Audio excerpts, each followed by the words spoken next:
অনেক দিন ধরে মুসা আলাইহিস সালামের জীবন শুনি না। একটু মুসা আলাইহিস সালামের জীবনী নিয়ে আলোচনা করবেন আজকে জুম্মার বয়ানে।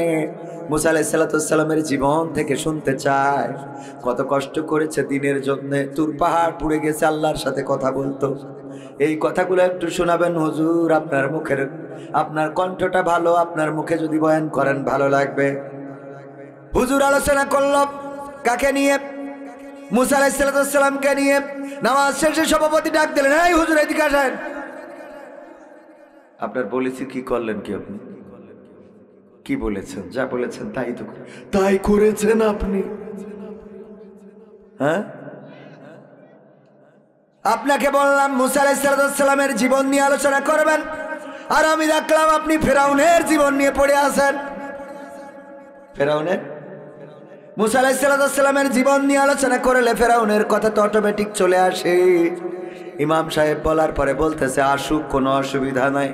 আমার অসুবিধা হলো যখন আপনি ফেরাউনের কথা বলছিলেন তখন আমার দিকে তাকাচ্ছিলেন। তখন কি করছিলেন? আমার দিকে তাকাচ্ছিলেন। কারণটা কি হুজুর?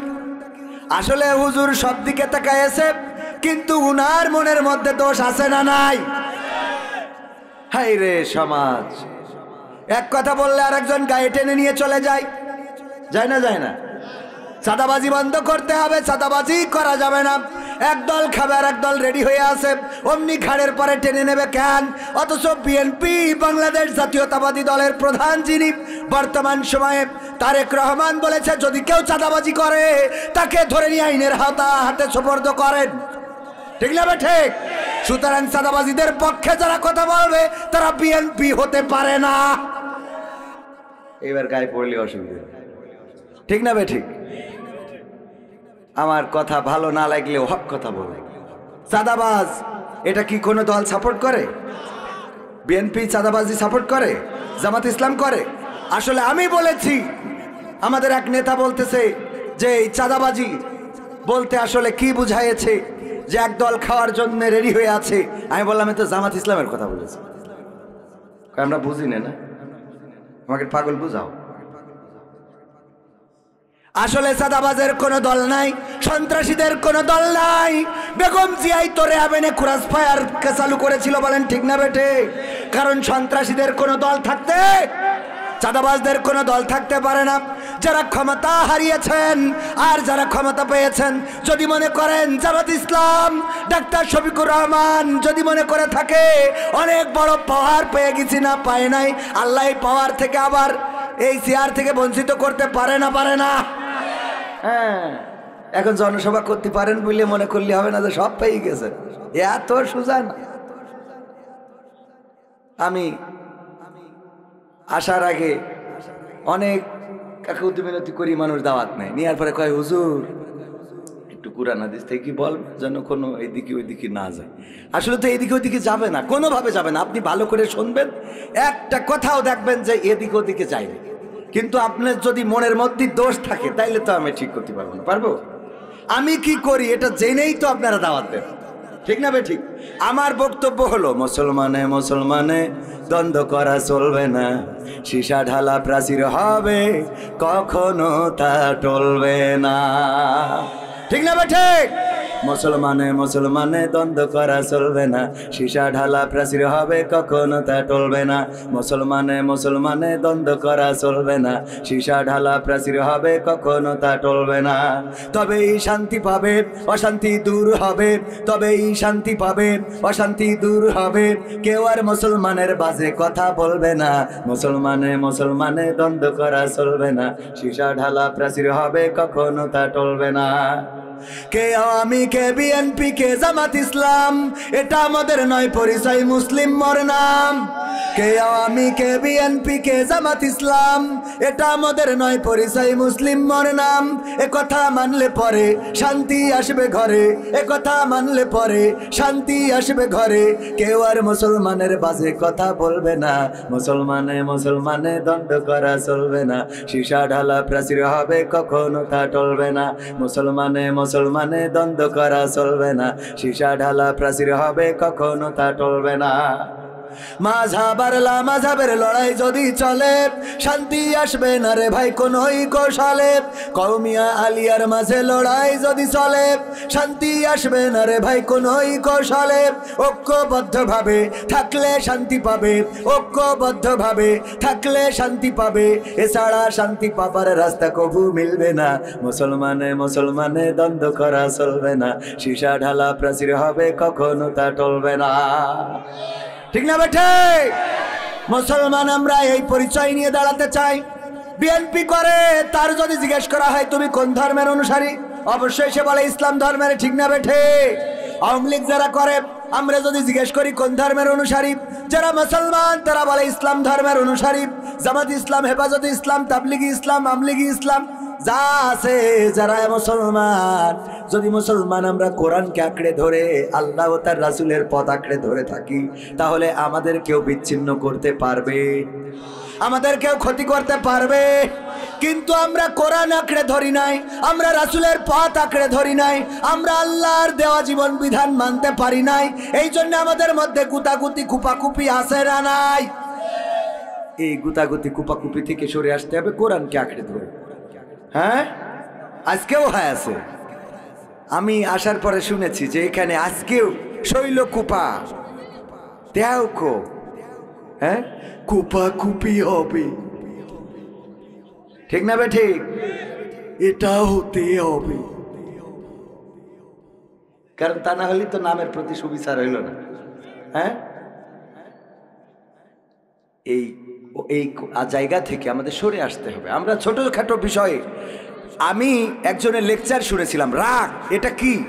বললো রাগ আসলে এটা কিছুই না, এটা আমরা তৈরি করি, আমরা বানাই। এটা কি করি? কেমন? বলতেছে যৌবনকালে যদি কেউ ধাক্কা খাইতো, ঘুরে দাঁড়াই বলতাম ওই ধাক্কা দিলি কেন? আর এখন বয়স হয়ে গেছে, কেউ ধাক্কা দিলে সরি হয়ে গেল, আপনি সরি বললেন হয়ে গেল, আর কিচ্ছু না, ঝামেলা। কিন্তু আপনি ঘুরে দাঁড়ায়, চোখে দেখো না, ধাক্কা দাও, মানুষ জানো না, আমি খোঁজদারের লোক, জানো তুমি 16 বছর ধরে নির্যাতিত ছিলাম। হ্যাঁ, এই শুরু হয়ে গেল। এই তুই 16 বছর ধরে নির্যাতিত ছিলি, আমি তো 18 বছর ধরে। তোর নামে মামলা কটা? 32টা, আমার নামে 36টা। নাও শুরু করো খুপাখুপি। ঠিক না বে? ঠিক। বরং বলার দরকার ছিল তোর নামে 32টা, আমার নামে তা ভাই ভাই বুকি আয়, আমরা দুইজন তো ভাইরা ভাই। ঠিক না বে? ঠিক। মিটে গেল, সহজ।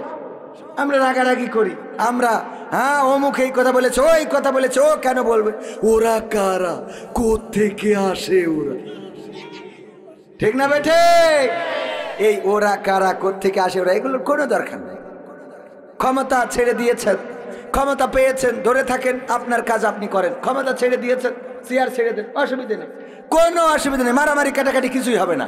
বরং যাদের অভিজ্ঞতা আছে তাদের আরো সামনে এনে বলতে হবে, কি করি, মেট্রো রেল বানাইছিলে, পদ্মা সেতু বানাইছিলে, আমাদের শিখাই দাও, আমরা একটু কপোতাক্ষের পরে আর একটা পদ্মা সেতু বানাবো। ঠিক না বে? ঠিক। ওদের বুদ্ধি কাজে লাগানোর দরকার আছে না নাই?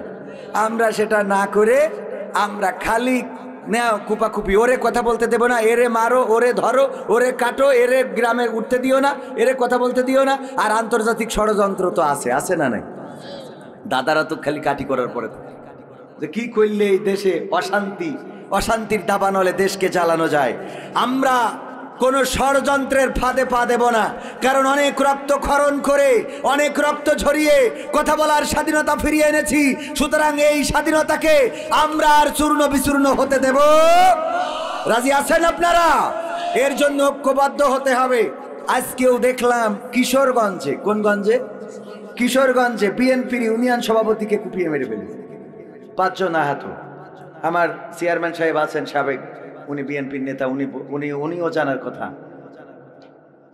সভাপতি নির্বাচন হয়েছে, এক দল আর এক দলকে মানে না, এই নিয়ে কুপাকুপি। আস্তে আস্তে মারা গেল, আজ যে সভাপতি হলো, এর মেরিয়ে ওই সভাপতি কি শান্তিতে থাকবে? আবার যে মরি গেল সে তো নেটওয়ার্কের বাইরে চলে গেল, তাহলে কুপাকুপি করে লাভ কি হলো? এই দুনিয়ার এই বাড়াবাড়ি কোনো দরকার আছে?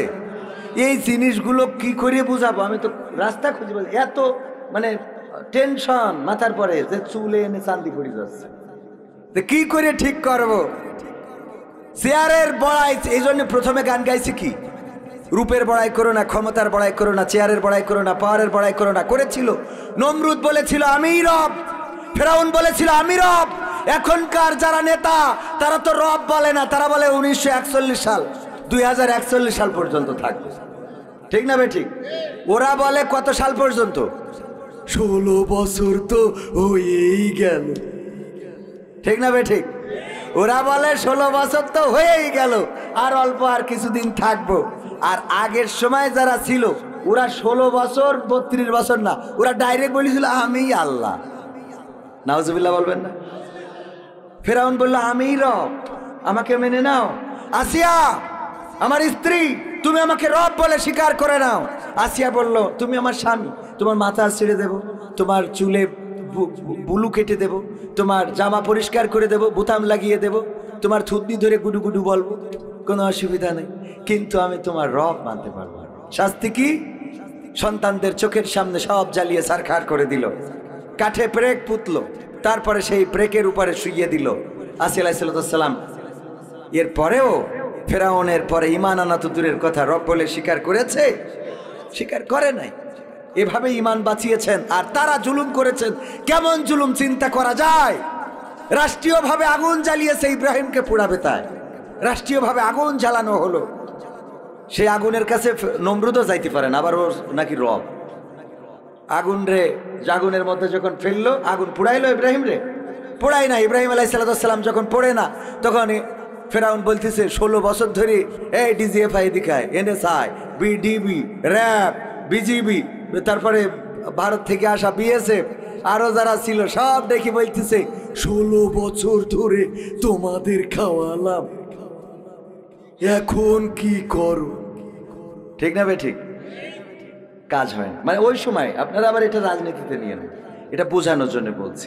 মানে ওই সময় আগুনকে বলতেছে আগুন, এতটা কষ্ট করে তোমারে জ্বালালাম, তোমার মধ্যে যত গাছ আছে কেটে ফেললাম, তোমার মধ্যে যত গ্রাসিন, তোমার মধ্যে ডিজেল ঢাললাম, এত বড় আগুন করলাম, সেই আগুনের মধ্যে আমার শত্রু ইব্রাহিমকে ফেলালাম, এখন কেন তুমি পোড়াইতে পারো না?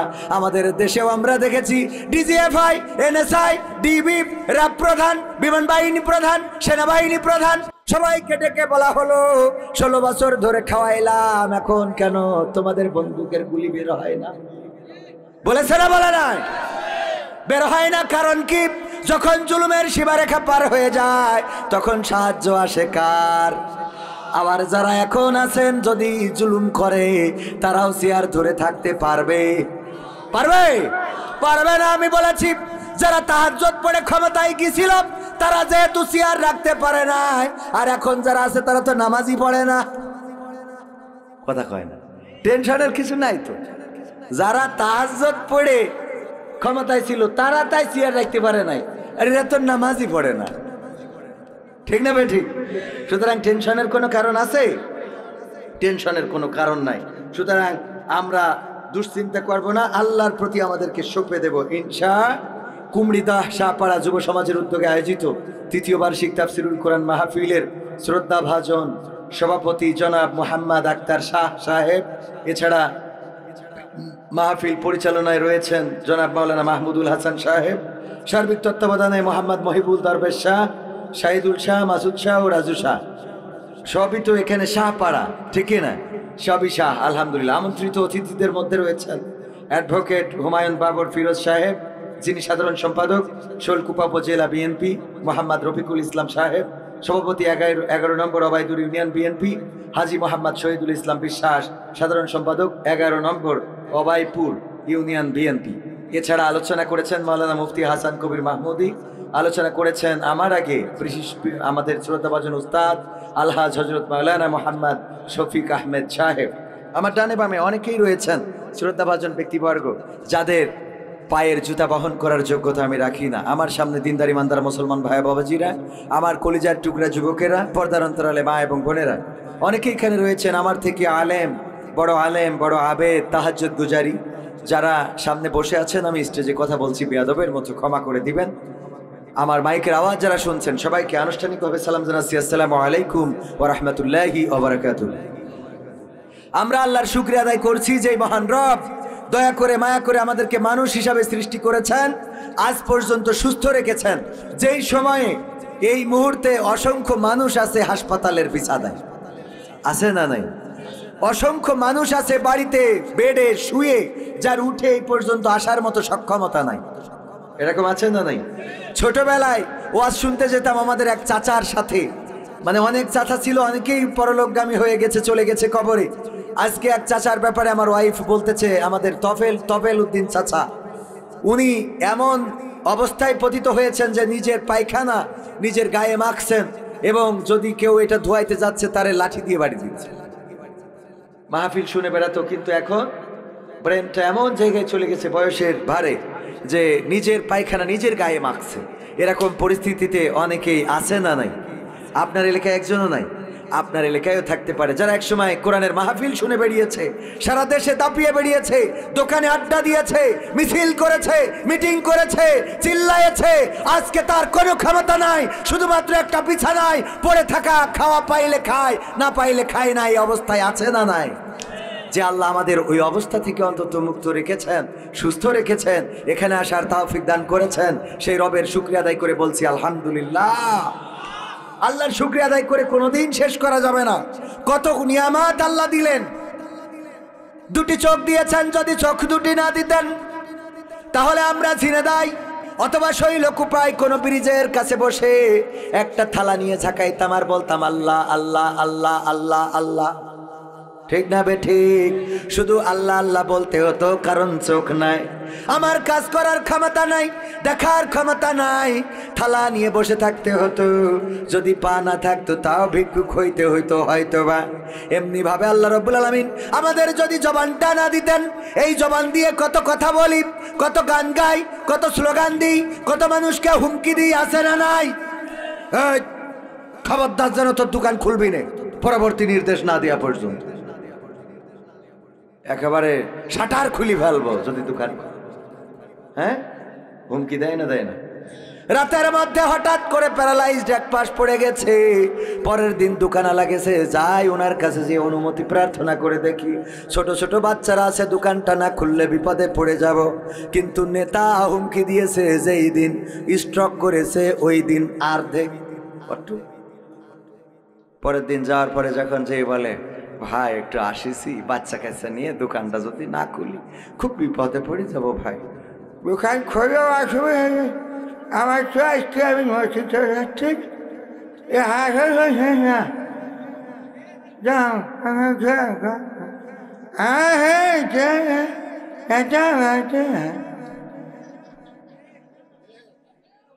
ঠিক তো?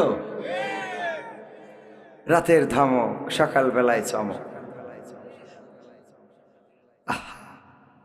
কিসের অহংকার, কিসের বড়াই? সভাপতি হবে, সভাপতি হয়েছে, এই নিয়ে মারামারি করে মারা গেলেন, পড়ে থাকলেন, এসে মাসি বসতেছে। কিসের ক্ষমতা আপনার? আপনার নাকের পরে যে এনে কোপ বসেছে ওই এনে মাসি এসে বসছে, ফাইন লাগ দিছে। ঠিক না বেঠিক? ও আরো লোকজনে ডেকে নিয়ে আসে, আয় পাইছি আজকে মাল একখান খাতি হবে। ঠিক না বেঠিক? লাভ কি? মারা গেলেন। বুঝি না কেন? এগুলো বুঝলে দুনিয়াটা সুন্দর হয়ে যেত। আল্লাহ রাসূল সাল্লাল্লাহু আলাইহি সাল্লাম বললেন, যখন তোমাদের খুব বেশি হাসি পায় তখন তোমরা কবরের কাছে যাও। ওখানে গেলে তোমাদের মনে হবে যে আমাদের হাসি, উল্লাস, তামাশা কোথায়? আমার এখন মনে হয় হাসির কথা না, এখন ক্ষমতা। যাদের ক্ষমতার দরকার, ক্ষমতা নিয়ে বাড়াবাড়ি হচ্ছে, সভাপতি হয়েছেন, হইতে পারেন নাই, টেনশন নাই, চুপ করে চলে যান কবরের কাছে, যে চিন্তা করে দেখেন যে চেয়ারম্যান হইলেও কি না হইলেও। ঠিক না বেঠিক? চেয়ারম্যানের জন্য কি কাফনের কাপড় লাল কালারের দেওয়া হয়? এমপির জন্য আমেরিকাতে আনা হয়? যে মন্ত্রী শেখ হাসিনা, ওর জন্য দাদার দেশ থেকে আনা হবে? ওর জন্য আনা হইতে পারে, কিন্তু আনলেও তো সাদা কাপড়ই আনা হবে। ঠিক না বেঠিক? তো এই সাদা কাপড়, 3 টুকরা কাপড়ের জন্য আমাদের এত বাড়াবাড়ি কিসের? কেন এই বাড়াবাড়ি করব? আমরা কেন বুঝি না? আল্লাহ আমাদের বুঝার তৌফিক দিন, বলেন আমিন। ওগো আমার ভাইয়েরা, যেই কথা বলছিলাম আল্লাহর শুকরিয়া আদায় করে শেষ করা যাবে না। শুধুমাত্র একটা সাইড পড়ে গেছে, আর চলতে পারেন না, হাঁটতে পারেন না, হাতটাও নড়াইতে পারেন না, খাবারটা ওঠে না, খালি বলেন এই অবস্থা হয়ে যায় ভাইয়ের আমার। সুতরাং আমাদের এই ক্ষমতার বড়াই দেখিয়ে লাভ নাই, যৌবনের গরম দেখিয়ে লাভ নাই, রক্তের গরম দেখিয়ে লাভ নাই। এই অঞ্চলের বাইয়া ওরা নাডা ডুডুডি মালয়েশিয়া বুঝাই যায়, হ্যাঁ বোঝেননি? সেপা সেপা ডুডু ডুলু ডুডু মালয়েশিয়া কাতাঙ্গান, সেপা সেপা ডুলু ডুডু মালয়েশিয়া কাতাঙ্গান। এই 3-4 জন ও আমার বাপজানো ছিল মাশাআল্লাহ। দিয়াফুন ডুলু ডুডু মালয়েশিয়া, আলহামদুলিল্লাহ। কনে ছিল? মালয়েশিয়া। বললো যে এই এলাকার সব পরিবার থেকে 3 জন করে বিদেশে, তা সে 3 জন করি তা কই মাত্র 4-5 জন পাইল। হ্যাঁ খেয়াল করিনি? আডা orang lagi tangka tangan siapa yang dulu di Malaysia ada ada banyak orang alhamdulillah. Kalau cakap Melayu boleh paham lah insyaallah. মালয়েশিয়ানদের মতো ধৈর্যশীল এবং ভদ্র জাতি আমার মনে হয় বাংলাদেশ কেন বিশ্বের কোথাও আছে কিনা। আমরা যত টাকা ওখানে ইনকাম করি আমাদের থেকে বেতন কম পাইতো মালয়েশিয়ানরা, ঠিক না বে ঠিক? Malayu orang Malayu dapat duit ciki lah, kita dapat banyak ciki, tapi dia orang tamara sama kita, betul ya?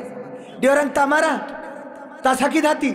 যদি বলতো যে দেখ ওরা বাংলাদেশ থেকে এসেছে বেতন পায় বেশি, তুই মালয়েশিয়ার লোক, তোর বেতন কম, ও পায় 3000 রিঙ্গিট, তুই পাইস 1500 রিঙ্গিট।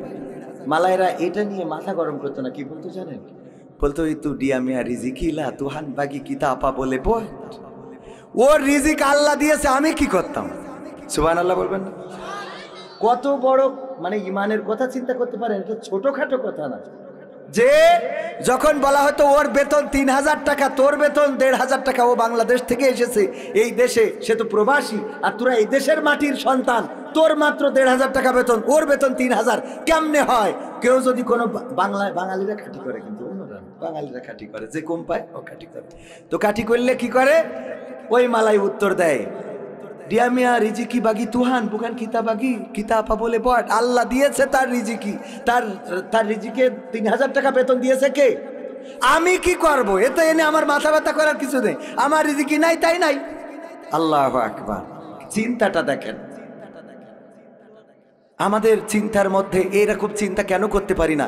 প্রাইভেট থেকে নামতেছি, ট্যাক্সি থেকে বলতেছে যে বলে ঝুম্পা লাগি, আমি বললাম না, বলতেছে আবার দেখা হবে, আমি বললাম না আর দেখা হবে না, কিতা তা বলে ঝুম্পা লাগিলা সাইয়া মাউপি বালে বাংলাদেশ, কয় তাপালা ইউপি বালে বাংলাদেশ, কিতা বলে ঝুম্পা লাগি, আমি বাংলাদেশে চলে যাব, তোর সাথে দেখা হবে না, বলতেছে দেখা হবে তোর সাথে। আমি বললাম মাছা মানা বলে ঝুম্পা সাইয়া মাউপি বাংলাদেশ লা, কিভাবে দেখা হবে? আমি বাংলাদেশে চলে যাব। কয় ইউ বুকান মুসলিম, তুই কি মুসলমান না? ইয়া আল্লাহ সাইয়া মুসলিম। Kalau you Muslim, kita lepas mati dalam surga boleh jumpa lah. Subhanallah. যদি তুই মুসলমান হোস, তোর সাথে আমার জান্নাতে দেখা হবে। আল্লাহু আকবার। ইমানটা কি চিন্তা করা যায়? Kalau you Muslim, lepas mati kita boleh jumpa dalam surga. তুই যদি মুসলমান হোস, মরার পরে তোর সাথে জান্নাতে আমার দেখা হবে। কত বড় আত্মবিশ্বাস। কোন রেস্টুরেন্টে খাইতে গেলে যেই দোকানে ভিড় কম, সেই দোকানে যেত। আমি জিজ্ঞেস করতাম, এই ওই দোকানে ভিড় বেশি, মনে হয় ওই দোকানের রান্নাটা ভালো, কিতা জুম্পি মাখান ছানা, আমরা ওখানে যেয়ে খাই। তাপায়ালা ইনি orang pun ada family lah, kita tada dapat customer, kita bili, dia boleh untuk sikila, ওর কাস্টমার নেই, আমরা যাই কিছু কেনাকাটা করি, তার ফ্যামিলির জন্য উপকার হবে। আল্লাহু আকবার। আদর্শ শিখতে হয়। নামাজের জন্য তড়িঘড়ি করতে দেখি নাই, কোনো মালায়ু মুসলমানকে দেখি নাই নামাজের জন্য তড়িঘড়ি করতে। সুন্দর করে যেয়ে উজু করবে, নামাজ পড়বে, একেবারে রুকুর জায়গায় রুকু, সিজদার জায়গায় সিজদা। সাক্ষী যারা এখানে মালয়েশিয়ায় ছিলেন, আর আমার বাংলাদেশে মসজিদে যায় জুতা একটা পরে পাকিস্তান, একটা হিন্দুস্তান, এত দ্রুত জুতা উজু করে, কানুই ভেজে না, টাকনু ভেজে না। সত্যি বলছি তো সভাপতি সাহেব? আহা, অথচ তারা উজু নামাজে দাঁড়াবে, একেবারে গাড়িটা পার্কিং করবে, রিল্যাক্স। ওদের বড় বড় দাড়ি নেই, বড় বড় টুপি নেই, বড় বড় জুব্বা নেই, বড় বড় শায়েখ না, বড় বড় উস্তাদ না, শার্ট পরা, প্যান্ট পরা, কিন্তু তাদের কোরআন তেলাওয়াত শুনলে মনে হবে মক্কার আব্দুস সুদাইস পবিত্র কালাম থেকে তেলাওয়াত করতেছে। আল্লাহ, যদি মিথ্যা বলি যারা মালয়েশিয়ায় ছিল তারা জানে তাদের তেলাওয়াত। আর আমি হুজুর মানুষ, আমার তেলাওয়াত শুনে আমারই লজ্জা। হুজুর সেজে বসে আছে, দাঁড়িয়ে রাখিছে, জুব্বা লাগাইছে, ওরে বাপ বিড়াল। ঠিক না বে ঠিক? খাও পরের বাড়ি আর টাকা নাও হাজার হাজার। আমাদের পরিবর্তন দরকার আছে না নাই? প্রতিটা মানুষকে একবার করে বিদেশে যাওয়া দরকার। মালয়েশিয়া হোক, ইন্দোনেশিয়া হোক, সিঙ্গাপুর হোক, মালদ্বীপস হোক, শ্রীলঙ্কা হোক, অন্য দেশে যাওয়া দরকার ভারত বাদে। কারণ আমরা তো তাও পায়খানা করে হাগি, ওরা তো ডাইরেক্ট বাগানে হাগি। ওইনে যে এসে আবার দেখা যাচ্ছে বাঁশ বাগান বুঝাইতে হবে। ভারত বাদে বিশ্বের অন্য দেশ, ভারত তো বিদেশ, বুঝলেননি? ভারত কি বিদেশ। তো অন্য দেশে আপনারা যাবেন এই জন্যে, যাওয়ার পরে দেখবেন তাদের শৃঙ্খলা, তাদের কোয়ালিটি, তাদের মানুষের সাথে আচরণ। আপনি ধাক্কা দিয়েছেন, উনি উল্টো বলে সরি লাভান সায়ামিন তা মাপ, বুঝল? হ্যাঁ, ধাক্কা দিয়েছেন আপনি, মাপ চাইলো কে? যার সাথে ধাক্কা লেগেছে। কারণ ও চিন্তা করে আমার ভুল হয়েছে, তা না হলে ধাক্কাটা লাগলো কেন? আমার ভুল না হইলে ধাক্কাটা লাগলো কেন? ওই ঘুরে বলে যে সরি লা মিনতা মাফ আবান মিনতা মাফ, আমি মাপ চাচ্ছি, আমি সরি বলছি, আমার ভুল হয়েছে, আমার ভুল হয়েছে। চিন্তা করা যায়? এগুলো তো আমার ভাইয়েরা এসে বলে না। আমি আজকে সুযোগ পাইছি, যেহেতু এই অঞ্চলটার মানুষ বেশি মালয়েশিয়ায় থাকে, কিছু কথা আপনাদের সামনে বলে দিলাম। এই কথাগুলো কাজের সাথে মিল রাখবেন, দেশটা সুন্দর হয়ে যাবে। কোথাও কোনো ময়লা নাই, ডাস্টবিনে ছাড়া কেউ ময়লা ফেলে না, সবাই পরিচ্ছন্ন, সবাই কোরআন তেলাওয়াত করে, কোরআন পড়ে, নামাজ পড়ে, হজ করে, যাকাত দেয়, শৃঙ্খলা মেনে চলে। 10 বছর বয়স পর্যন্ত যদি কেউ কোরআন হাদিস যথাযথভাবে নামাজের নিয়ম কানুন না শিখতে পারে, ওই দেশের নাগরিকত্বই দেবে। চিন্তা করা যায়? ওই দেশের নাগরিকত্ব পাবেন না যদি আপনি ইসলামের বেসিক কাজগুলো আপনি না পারেন। ইসলামের বেসিক কাজ বাধ্যতামূলক আপনার জন্য। আর আমাদের দেশে আসলে হুজুর একটু কোরআন থেকে বলেন, রাজনীতির কথা কইেন না, এনে কোনে রাজনীতির কথা আছে বা নেই একটু দেখাই দেন, আমি পড়তে পারি, আমি পড়তি। এই সংখ্যা বেশি না কম? সমাধান খুঁজে খুঁজে ক্লান্ত হয়েছো যারা, সমাধান যদি পেতে চাও, সব পথ গিয়ে ভুলে কোরআন দেখো খুলে, সমাধান যদি নিতে চাও। সমস্যা যত সব দূর করে দিবে রব, সমস্যা যত সব দূর করে দিবে রব, যদি তুমি যাও সে যাও। সমাধান সমাধান খুঁজে খুঁজে ক্লান্ত হয়েছো যারা, সমাধান যদি পেতে চাও, সব পথ গিয়ে ভুলে কোরআন দেখো খুলে, সমাধান যদি নিতে চাও। কোরআন ধরি না বলে, কোরআন পড়ি না বলে চারিদিকে হই লাঞ্ছিত, কোরআন জানি না বলে, কোরআন মানি না বলে সব অধিকার বঞ্চিত। কোরআন ধরি না বলে, কোরআন পড়ি না বলে চারিদিকে হই লাঞ্ছিত, কোরআন জানি না বলে, কোরআন মানি না বলে সব অধিকার বঞ্চিত। মরিচিকার পিছে না ঘুরে মিছে মিছে, মরিচিকার পিছে না ঘুরে মিছে মিছে, কোরআনটা খুলে দেখে নাও। সমাধান সমাধান খুঁজে খুঁজে ক্লান্ত হয়েছো যারা, সমাধান যদি পেতে চাও, সব পথ গিয়ে ভুলে কোরআন দেখো খুলে, সমাধান যদি নিতে চাও। কোরআনেই বলা আছে কোন পথে চলবে, কোন পথে মিলবে মুক্তি, কোরআনেই লেখা আছে কোন পথে শান্তি, কোন পথে আসবে শক্তি। কোরআনেই বলা আছে কোন পথে চলবে, কোন পথে মিলবে মুক্তি, কোরআনেই লেখা আছে কোন পথে শান্তি, কোন পথে আসবে শক্তি। আলে আর আলোয় প্রতারিত না হয়ে, আলে আর আলোয় প্রতারিত না হয়ে, কোরআনটা খুলে দেখে নাও। সমাধান সমাধান খুঁজে খুঁজে ক্লান্ত হয়েছো যারা, সমাধান যদি পেতে চাও, সব পথ গিয়ে ভুলে কোরআন দেখো খুলে, সমাধান যদি নিতে চাও। কোরআনেই খুঁজে পাবে সংসার নীতি, আর কি হবে রাষ্ট্রের নীতি, কোরআনের আইন চললে দেশে দূর হবে সব দুর্নীতি। যারা ঠিক বলেননি বিশ্বাস হলো না মনে হয়। কোরআনেই খুঁজে পাবে সংসার নীতি, আর কি হবে রাষ্ট্রের নীতি, কোরআনের আইন চললে দেশে দূর হবে সব দুর্নীতি। মানব রচিত মতে শান্তি খুঁজো না পথে, মানব রচিত মতে শান্তি খুঁজো না পথে, কোরআনটা খুলে দেখে নাও। সমাধান সমাধান খুঁজে খুঁজে ক্লান্ত হয়েছ যারা, সমাধান যদি পেতে চাও সব পথ গিয়ে ভুলে কোরআন দেখো খুলে, সমাধান যদি নিতে চাও। সব সমস্যার সমাধান সবার বিশ্বাস হয় না, আমার মনে হয় আপনাদের বিশ্বাস হয়। হয় সব সমস্যার সমাধান, সবাই বলেন সব সমস্যার সমাধান, অথচ আমরা কোরআন থেকে সমাধান নিই না। কোরআন থেকে যারা সমাধান দিতে চায় সেই সমাধানগুলো আমাদের পছন্দ হয় না। ওগো আমার ভাইয়েরা, চোর চুরি করলে কোরআনের আইন অনুযায়ী শাস্তি কি? শাস্তি কি? হাত কেটে দিয়া কবির বিন সামাদের যদি হাত কাটা থাকতো আর এসে যদি বলতো ভাইয়েরা বাবাজিরা কেউ চুরি করবা না রে, চুরি করলে হাতের কবজি থাকবে না, ইসলাম কায়েম হয়ে গেছে গো, কোরআনের আইন অনুযায়ী বিচার হবে, হাতের কবজি থাকবে না, তাই দয়া করে কেউ চুরি কইরো না।